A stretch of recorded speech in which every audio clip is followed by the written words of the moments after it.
Eto mga boss, LaMelo Ball nagkaroon ng $100,000 fine tapos nga ang naging interview niya dito sa naging laban nila kontra dito sa Milwaukee Bucks. Ano nga bang sinabi dyan ni LaMelo Ball at bakit ganito kalaki ang naging fine niya sa NBA?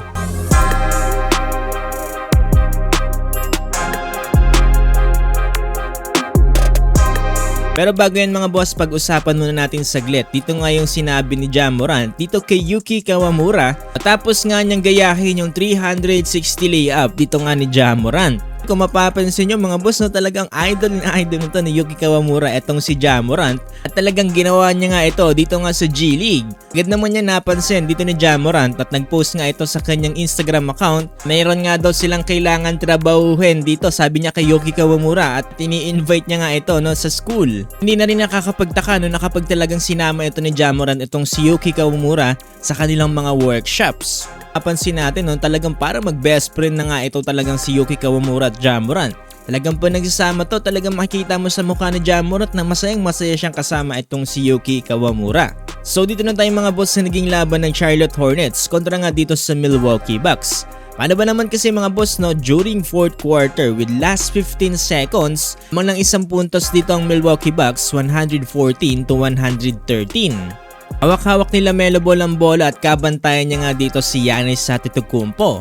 Yung nag-dribble drive na nga dito si LaMelo Ball mga boss no, nadulas siya dito at tinawagan ng foul dito si Giannis Antetokounmpo. Grabe mga boss no, kahit mismo yung announcer sinabi na dito na nilaglag nga daw dito si LaMelo Ball ng sarili niyang sapatos. Sa tingin ko mga boss no, kahit ang mga commentators sa palagay din nila no, na bad call talaga ang tinawag dito ng referee. Grabe mga boss no, kung titignan lang natin dito yung reaction ni Doc Rivers, talagang gulat na gulat din siya dito sa nangyari. Kasi kung papanoorin natin yung replay mga boss no, talagang walang contact na nangyari dito between kay Giannis Antetokounmpo at dito nga kay LaMelo Ball. Galit na galit talaga si Giannis Antetokounmpo dito mga boss no, tignan nyo na lang kung paano niya sigurin dito yung referee at makikita natin sa kanya mukha na talagang dismayado siya. Fortunately nga lang mga boss no, ubos na kasi yung challenge dito ng Milwaukee Bucks kaya wala silang nagawa dito sa play na to.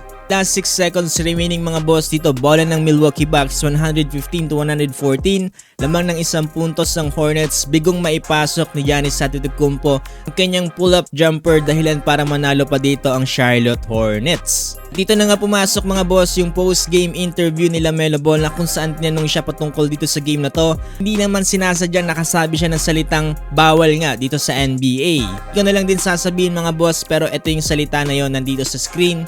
Dahil nga dyan mga boss, pinagmulta siya ng $100,000 or almost 5.8 million pesos, no? Grabe no, sa isang tawag lang talaga ng referee, napakalaki magiging epekto nito sa buong game, lalong-lalo na sa ganitong kakrucial na game, kagaya ng Bucks at ng Hornets.